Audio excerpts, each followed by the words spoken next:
Yeah.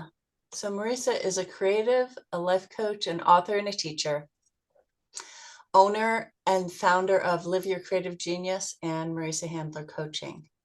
Marissa is an award-winning author, teacher, and guide whose work sits at the intersection of creativity.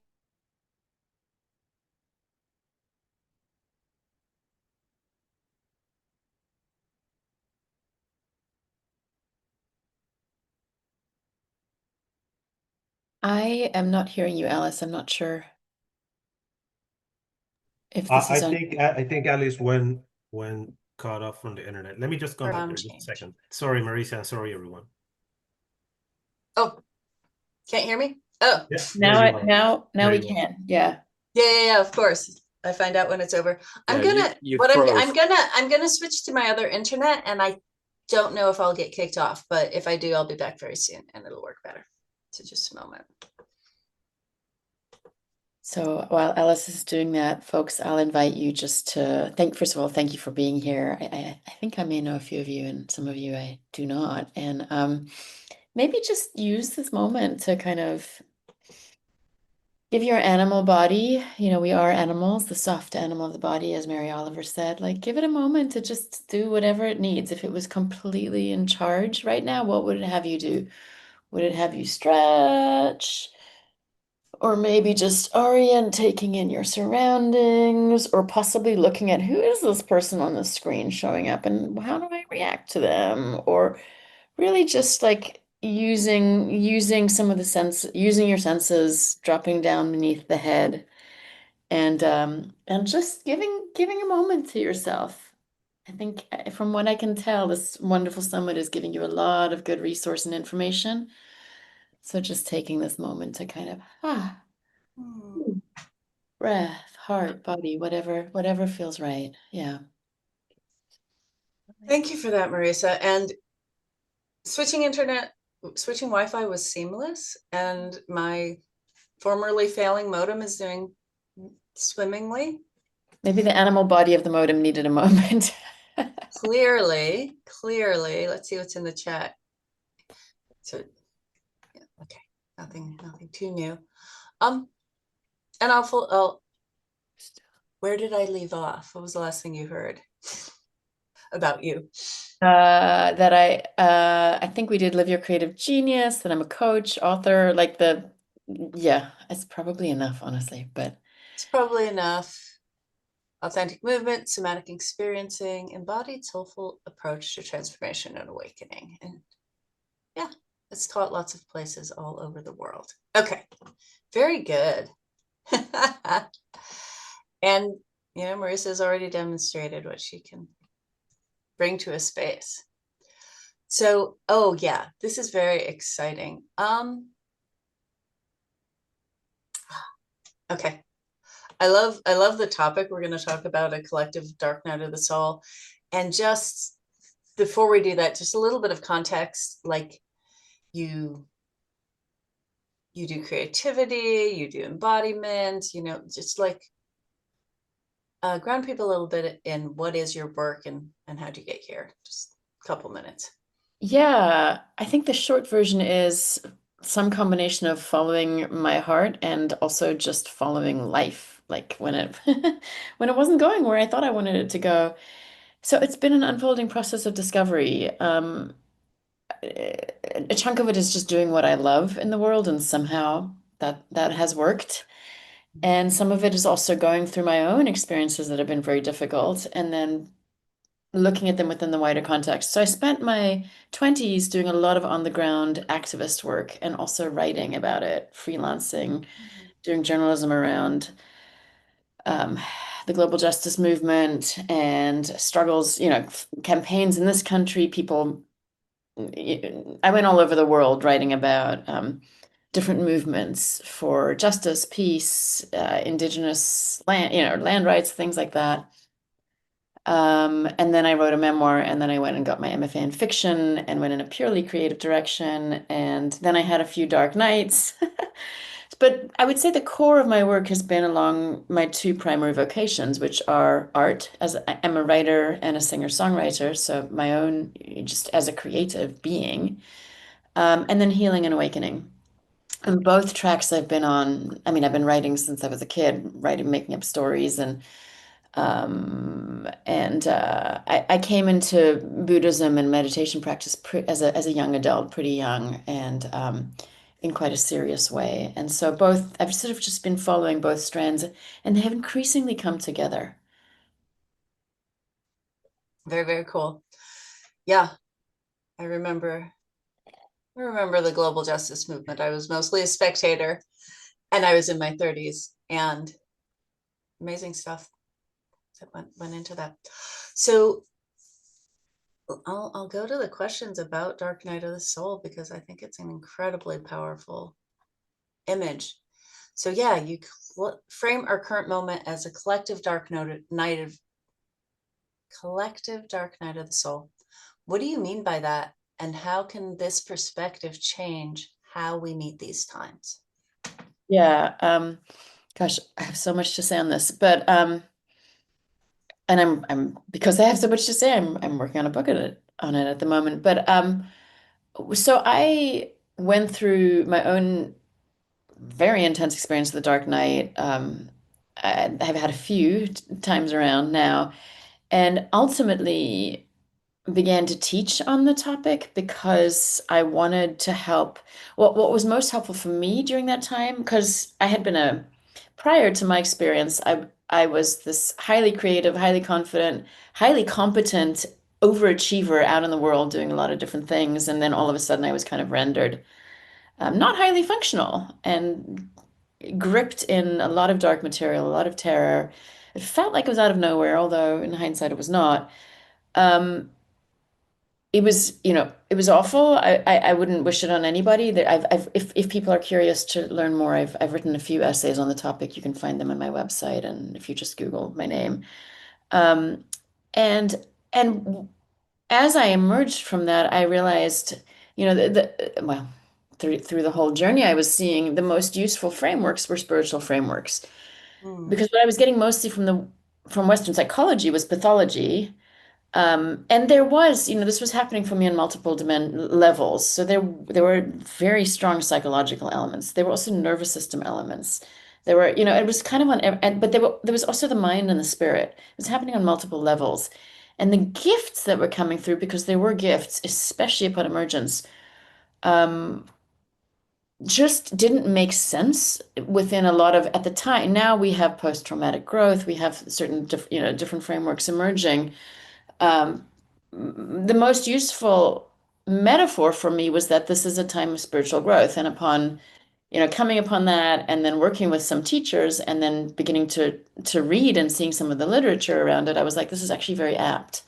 And this is kind of what's happening. I had some very strong mystical experiences. It was kind of like the veil thinned, basically. So it was almost like both access to dark and to light were heightened. Um, and I started to teach on the theme because I wanted others to have a better framework for these kinds of experiences. Because the more I kind of came out of the closet with mine, um, the more I started hearing other stories. And in a sense, I was a good model for it because it was just so dramatic, the change. I was so like this achiever person and went to so kind of, like, really in darkness and shadow, and shared my story. And then began, yeah, like I said, teaching on it and working with clients. And at this point, I've had the honor, the privilege really of witnessing many journeys through this kind of a period, and also guiding others. And what I've seen over and over again is that these experiences shake us to our core. They are a kind of soul death. We lose often many elements of who we thought we were. Sometimes we entirely lose the ground beneath us. But ultimately, it's a tremendous opportunity at a kind of reorganization on a bone deep, soul deep, nervous system deep level, I would say. And those are therein lie the gifts. If it wasn't that hard and like over, if it wasn't that hard, we wouldn't be forced to surrender in that way. I mm, believe this is what we're now facing collectively. because, you know, of the poly crisis that we face, because we're kind of getting it on every level right now. Mhm. Many things are breaking down. Individuals are breaking down, systems are breaking down, things will continue to break down. And as scary and painful, you know, and grief-filled and enraging and all of the things as that is, it's also a tremendous opportunity on an individual level because we are going to be pushed in those ways to open up, to wake up, and on a collective level to build different systems. Mm. Okay. I have a lot more questions about the collective aspect, and I have one like kind of specific question about your personal journey. When you started sharing and you started teaching, well, that's the second half of the question. The question is, did you come out the other side? You know, in the hero's journey, the dark night of the soul is,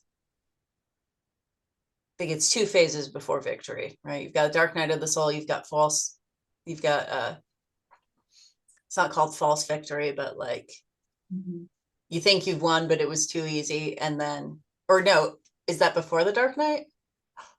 I mean, I don't It's know been a that while since I looked at looked at the model, yeah, and I'm but not sure. eventually there's a victory, right? Eventually you become the new thing.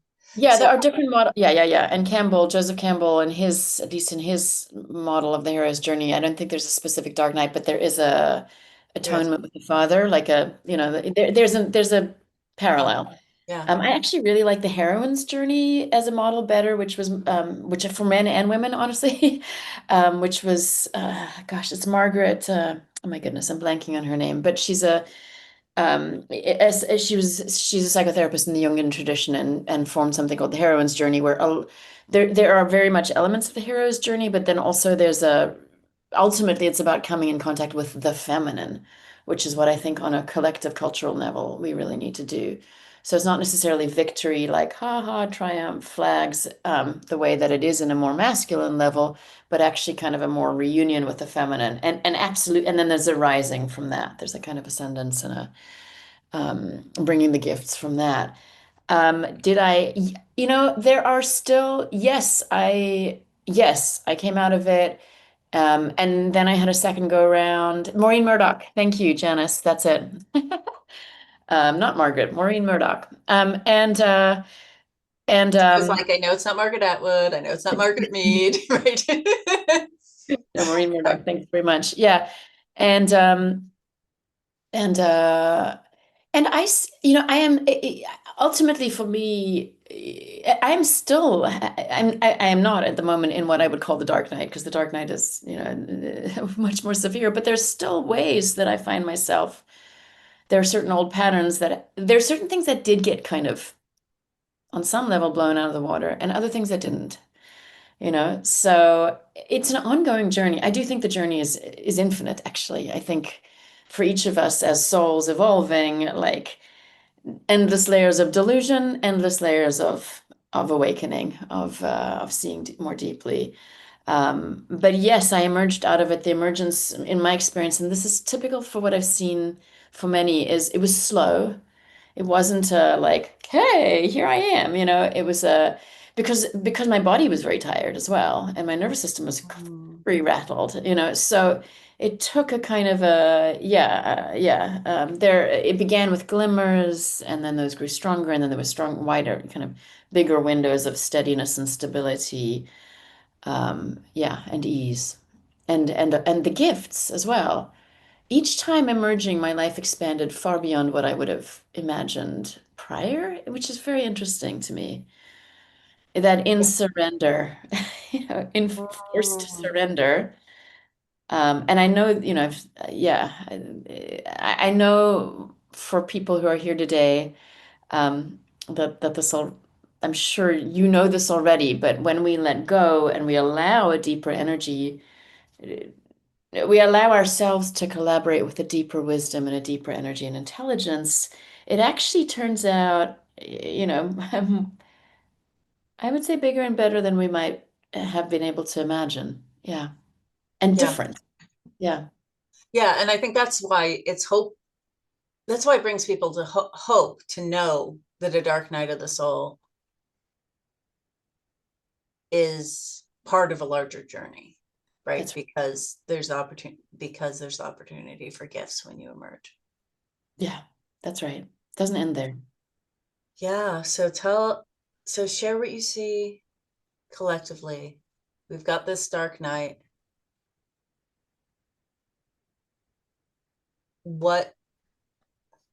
How does it help us to know that? Or actually, yeah, how do we know? Or like, what are the signs that it's a dark night and not just, I don't know, the end or just another crisis? Or, what are the hints that it's a dark night, and how does it help us to know it's a dark night, or to think of it as a dark night? One thing that I see, and that I imagine many of us are seeing, is there's a kind of a quickening happening on both. I try to stay away from binaries, but on both, like the dark and the light, it's very obvious to us how that's happening. The rise of fascism, the climate change, like just greed, in Buddhist terms, greed, hatred, and delusion kind of on steroids right now, like running the world. Like we've got, leaders in multiple very powerful countries doing awful shit, and but then there's also a quickening on the light, and this is less apparent often because, I mean, I have a background in journalism. If it bleeds, it leads, right? So if it's what's going to make it into headlines, what's going to make it into mainstream journalism often is the darkness. It's the worst, it's the most egregious things, which makes sense. We do need to track that stuff on some level. But often we aren't aware of the quieter efforts that are happening, different kinds of networks being built. I myself just yesterday went to an affinity group meeting to start talking about, preparing to meet ICE when it comes to the Bay Area, and how we're going to do this in a way that's profoundly nonviolent and creative, and building the world we want to see as we do it. This is just one small example of, and many people, I mean, just on the level of spiritual access to materials, to technologies, to like, the same technologies that are maybe endangering us also give us access to so much wisdom in these times, unlike any era before, really. So I see that. I see a kind of quickening, and that to me, at least given my own personal experience and what I've seen in others, like it that's a feature. Like both, like I said, the veil thins on some level. Um, The other thing with the Dark Knight is you can't just push it down or ignore it. That was you're shoved in it, like it's like no choice.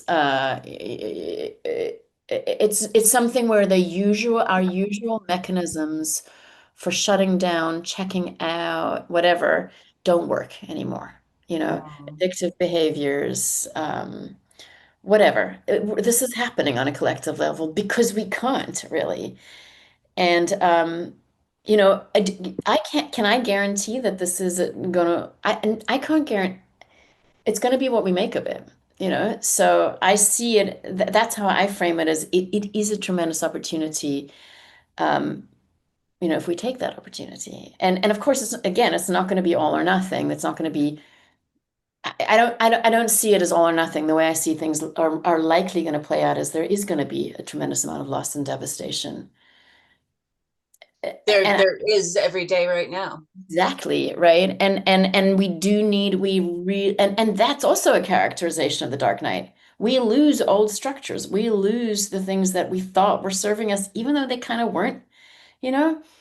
But at the same time, of course, for those of us who are, have somewhat open hearts in these times, it's tremendously painful. We need spaces to grieve. We need spaces to rage. We need spaces to let this energy move through us so it doesn't calcify and block us.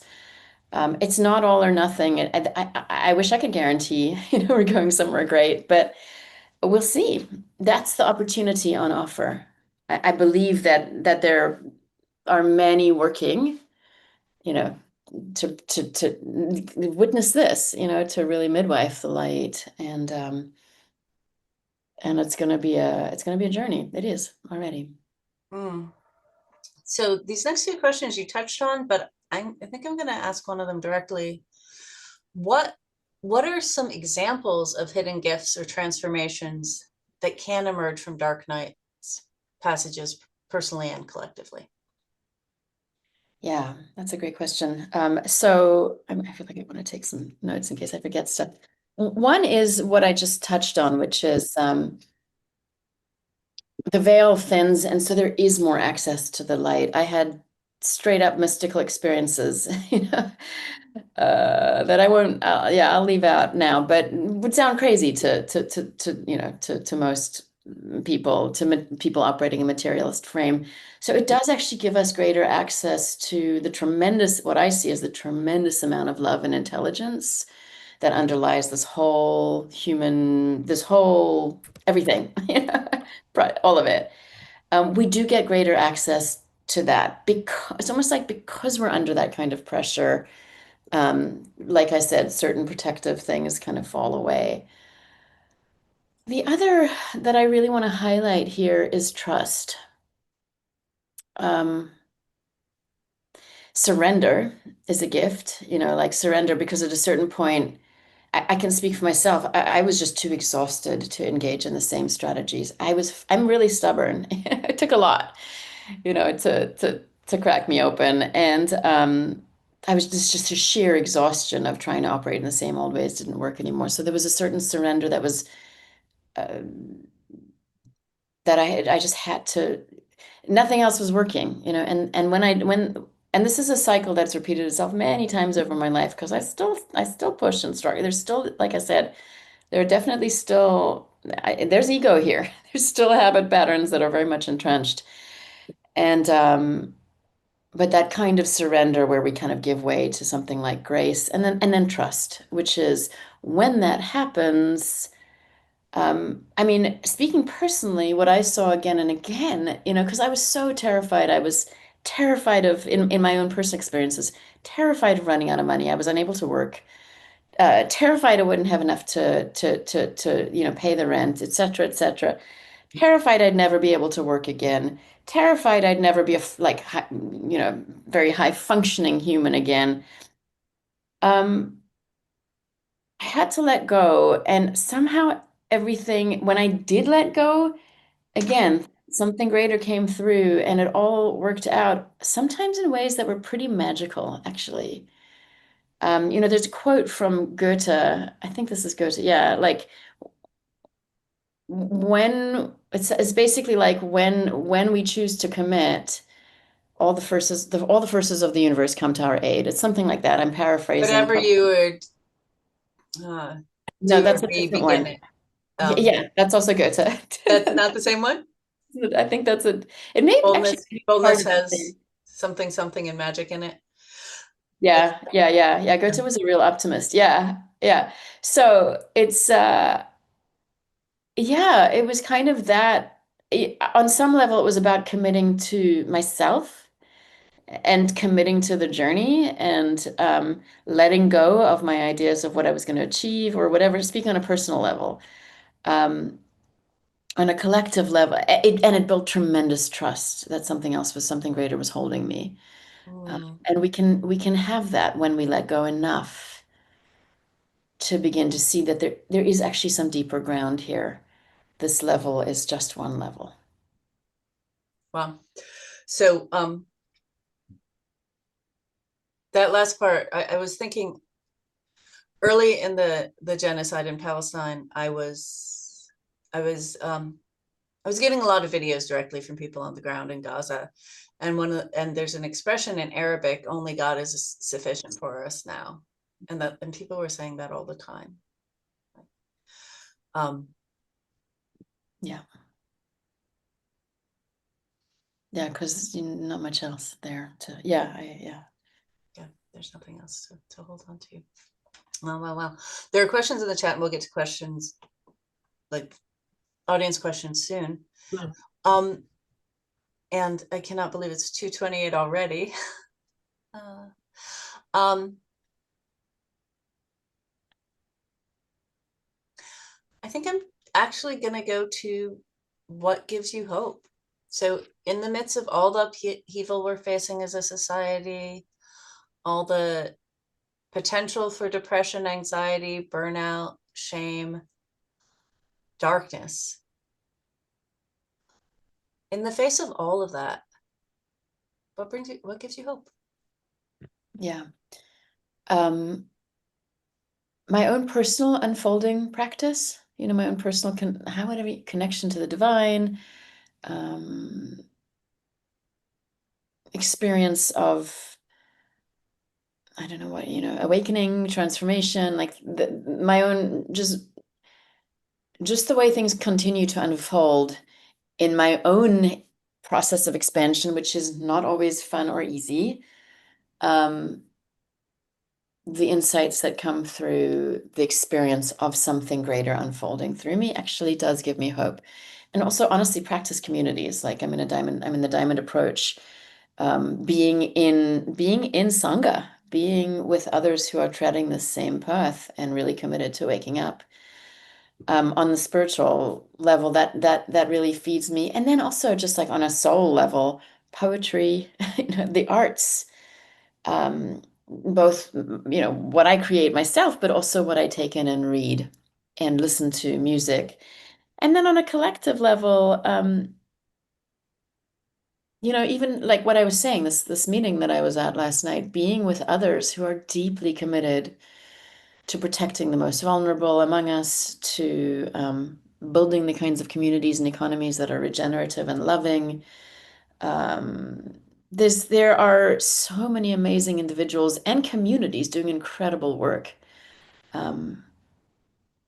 really building next level kinds of structures that, and this is all ongoing, even as things are getting destroyed. So those are what give me hope, I would say.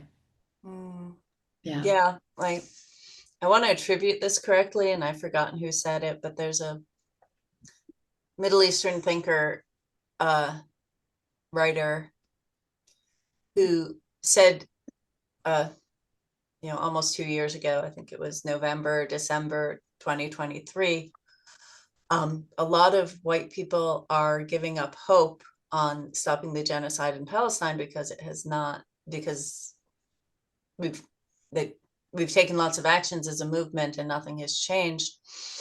And for a lot of cultures from the global south, hope comes from not from the results, but from each other. Hope comes from the movement and from the community. Yeah, I'm thinking of, I grew up in apartheid South Africa until my family left when I was just about 12. And, there's a wonderful documentary called Amantla. Amantla was, it's a Xhosa word meaning power. Like Amantla Awetu is what they would call at rallies, power to the people. And it's a documentary in 4-part harmony, and it chronicles, and obviously, I sing, so this feels very meaningful personally to me, but they chronicled the role of music in the movement. And I don't remember who said this, but one of the people interviewed was saying, when we had nothing else to go on, this song is what would carry us. This song is what would lift us up. There was always singing in the marches and the uprisings. Yeah. And I think that speaks to it. Then also speaks to the role of creativity, the soul, things like that. At the end of you weren't here, I don't think. Maybe you were here, but I was sharing with people about my story of discovering Conversations Against Fascism. And one of the first things I did was I had a birthday party against fascism when I turned 50 in 2020, before we were aware of COVID in the United States. And it was a weekend long retreat. We went really deep into our fear, our grief, our creativity, our resolve. And at the end, we were sharing what we're present to, right? We were sharing to close, and I was present to the sensation of, yeah, we're all here, we're all still fighting. And my friend Grace brought us, and we brought a song to sing us out. Yeah, I should probably, like, should I sing? I will sing. It's peace, with peace I leave with you, my friend, and I am with you till the end. Lovely. Yeah. Yeah. So yes, the singing, the collective, the commitment, the shared commitment, like brings hope. Mm. As the REM song says, hope despite the times. Yeah. Marissa, tell us about your free gift. We've got questions in the chat, and then you can tell us again at the end. So yeah, share with everybody what you're offering us. Yeah, it's a link to a page where there's a guided meditation that I give, and there's also some I don't remember exactly what it's called, but it's basically a document where it's uh, uh, prompts for free writing to go deeper, and yeah, so it's not necessarily on the dark night, but it's more actually just on kind of moving deeper into your creativity and writing what might be real and powerful for you right now, and also why, yeah, using writing in that way, a guided meditation. I think I have a song in there as well, but I'm not remembering exactly. That's right, open your creative. Yeah, so the meditation is around.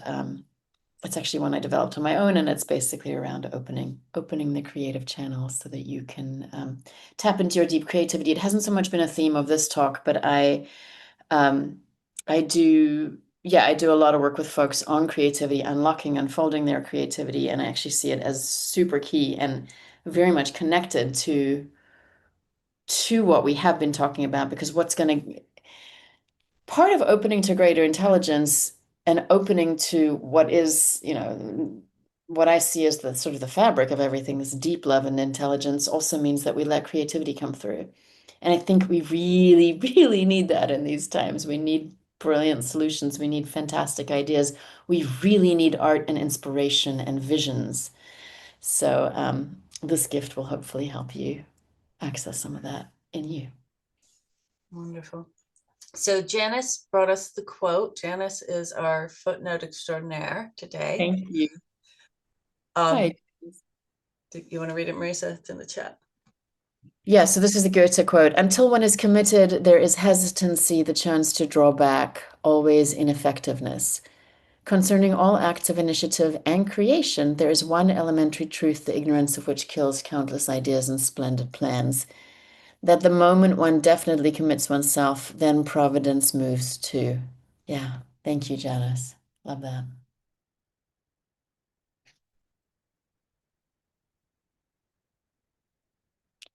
Yeah.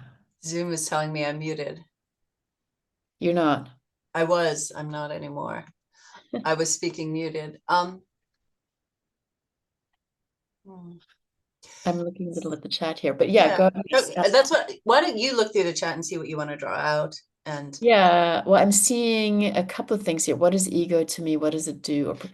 That's a great question, actually a really big question. I think it's important to say that we need a healthy ego in place in order to begin dismantling certain structures of ego. So, yeah, I can go in many directions with this, and I'm going to rein myself in here. But when I was speaking about dismantling, I was talking about specifically certain structures or habit patterns that were rooted in unhealthy thing, that were not rooted in deep wisdom, and kind of dismantling some of or having those dismantled for me, and me along for the ride, doing my practice, doing my inquiry, doing my meditation, doing embodiment, doing whatever would help unfold those things. But I do, yeah, we do. So it's actually it's kind of a dual thing on some level of this journey. It's nuanced. It's not simple. On some level, we are constructing healthy ego, even as we deconstruct certain old habits and patterns. Um, what it can prevent me from doing is, if those structures are online and blocking, it can prevent me from sinking into my deeper wisdom, into something that is deeper than the ego, than the analytical mind. I hope that answered your question, Neil. And I see, Quentin, what I'm feeling from this is moving into Rigpa, stabilizing the luminous. Beautiful. Connecting how the darkness becomes the motivation while the inner luminous activates action and moves potential, revealing surrender and stillness surrenders opportunity. I hear saying, implying the auspicious kinds. Ah. Yeah, Quentin. Yeah, totally. I think you're using slightly different language, but we're basically, yes, that's basically what I'm very much aligned with what I'm saying. Yep. Yeah. Um, we need art as part of the revolution. Yes, we do. Yes, we do need art as part of the liberation. This is something I learned in my 20s. That like just yelling about a problem does not expand the movement. It doesn't, it pushes people away. It was interesting. I did, before I went to graduate school, I became quite active, um, organizing against, there was the military junta running Burma at the time, and started organizing in the Bay Area with Rebecca Solnit, my friend, and we brought in Buddhist teachers. So Jack Kornfield was there, and Blanche Hartman, and some primary Buddhist teachers. And I'm remembering we did a walking meditation down Market Street, and this was Jack's idea. We all put on red fabric like we were the monastics, who had, in a totally radical move, like they had marched with the monastics typically were never involved in anything political in Burmese society, and there were marches, and monastics were in front with their alms bowls turned upside down, which is a very like which, to the rather superstitious military junta leadership is very inauspicious. It's not a good thing. We were inspired by this, and so we did a walking meditation down Market Street, which is the main thoroughfare in San Francisco. And we were completely silent. Jack gave instruction at the beginning, and then we just walked in silence. We had a banner, beautiful banner with Buddha eyes drawn by Mona Karen, amazing Bay Area-based muralist, and swathed in red. And we had little pieces of paper for people who are curious. It was so interesting because what I found, unlike other rallies that I'd done, other things I'd participated in, people started moving toward us. They were curious. This was Market Street during lunch, noon to 1 on a Monday or something. I don't know. And I've seen that with art, with song, all of the creativity. Like we need these things. Yeah. We have time for one more question. Does anybody else have a question?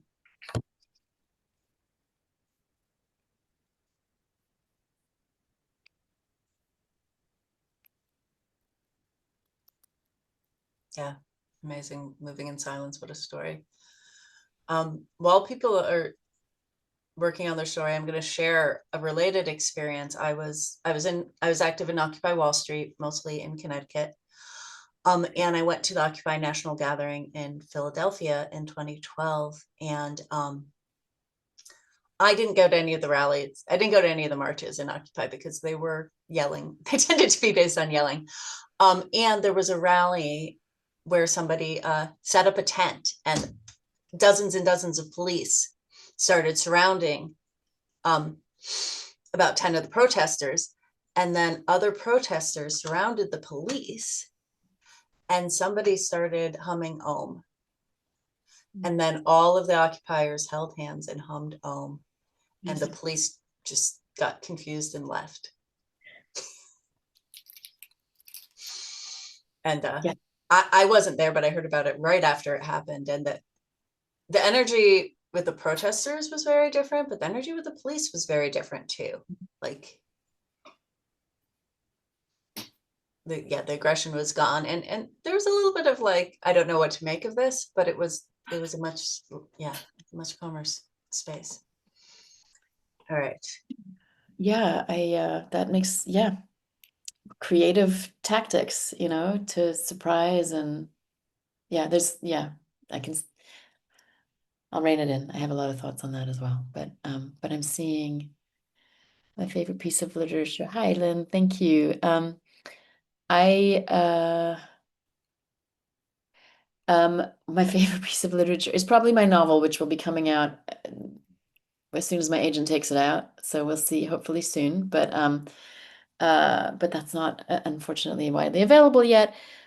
So probably my first book, which was called Loyal to the Sky, Notes from an Activist. And it chronicles, it's kind of a coming of age into activism. So it chronicles, it came out with Barrett Kohler, and it chronicles really my coming into both social change and also spirituality. So, and actually Rebecca wrote the foreword to it, which was awesome. And Rebecca Solnit, and it has, it's set in, it's like the first chapter is in Cape Town as a child during apartheid. There's a chapter in Jerusalem as a young adult opening to, I lived in Israel for a year, and I was like, oh, this is kind of like apartheid, as in the Amazon, working with indigenous communities, fighting to protect their land in Chiapas with the Zapatistas. It's kind of all over the place. But it does speak to really my vision of nonviolent social change. Um, yeah, thanks, Lynn. And I have I'm happy to recite poetry. I can also direct folks to, um, yeah, that actually the title "Loyal to the Sky" came out of us. So I did and do a lot of singing in those movements locally when I was an organizer. Um, and one of my that "Loyal to the Sky" came from a song lyric of my own, which is basically using the sky as a metaphor for, like, we're loyal to something that has no boundaries, no borders, that we all have access to, that's infinite. Like, that's where the title of that comes out of. And I don't know if we have time for me to share poetry, but what I can say is on my website, if you go to the writing page, you can access a few of my poems there, that are out there on the interwebs. Yeah. Just one, please. One poem? We can take another 4 minutes before people have to go on break. So thank we you. can, if you've got a Okay. short poem, we have space. Yeah. Yeah, let me see what I can. It's funny, actually, I'm going to go to Yeah. my own website to see the. While you do that, I'm going to tell people who Rebecca Solnit is if they don't know. If you've ever heard the term mansplaining, that's based on an essay that Rebecca wrote called Men Explain Things to Me. She went to a dinner party where, I think it was her, where she went to a dinner party where where she said what she writes about. And a man who had not read her book said, "Oh, do you know there's a book about this? And here are all my thoughts on it," and blah, blah, blah, and blah. And one of her friends said, "That's her book." And had to say it 3 times. That's her book. That's her book. That's her book, before the man actually got that he was telling the expert that he knew better than her, while admitting that he had zero expertise. So that's Rebecca's great contribution. Yeah, Actually, mansplaining, she did not invent the term. It's Men Explain Things to Me by Rebecca Solnit. And then other people coined the term mansplaining. yeah, and she's written many other wonderful books, and she's a really one of the voices, I would say, representing our moral conscience in these times. If you're following her, she writes regularly in The Guardian. I think she has 22 books out. She's totally prolific. And she also has a newsletter that I highly recommend. So, The Vanishing. So here's a poem. I wrote this a few years ago, but it feels appropriate. It's called The Vanishing. Um, Yes, I know the world is blasting clear off its tracks, spilling its marbles, leaving us reeling like drunks before the hangover clamps down. Yes, I know things are bad, and good people are worried. I know that some of us will disappear and won't come back. The giant ibis, for example, or the New Caledonian owlet nightjar, the Georgia aster, and a picky goldenrod that loves only certain mountains. Even the great lumbering mammals smiling from mascots and advertisements may fade into a red sunset. Yes, things are vanishing a mile a minute, but right now, I am standing in a circle of humans, hip to hip, a hot river of music playing so slow, so thick. We sway as one body, and the golden cage that balances in my chest has a door. It swings wide open. No guards, no whistles, no lock to pick, just a cloud of birds. white birds with no name. They keep coming, this blurred murmuration, these flowers with wings, soft they settle about the room, watching as eyes closed, voices stilled. We feel our way over mountains of bones, along the edges of freak and whore and faggot, into a species of peace, an amnesty of the soul. And all this time they are watching, blinking, roosting close, ready to lift their wings, ready to knock at the walls for hours, days, years, ready to sing. Wow. And I, Wow, wow, wow. Okay. I think that's what we're doing right here. You know, that was a that was a specific moment where I was in a practice called biodanza in a circle of people, actually kind of with our arms around each other. But that's happening here too. This kind of circling in beloved community, what King would call the beloved community, listening to the birds in our chest, ready to sing. Yeah. Wow. Thank you. Yeah. Thank you, Lynn, for that invitation. And thank you, Marissa, for sharing that. That's so beautiful. So take Marissa's gift, unleash your creativity. You'll be on her email list to deal with your dark night. So great. Open your creative channel.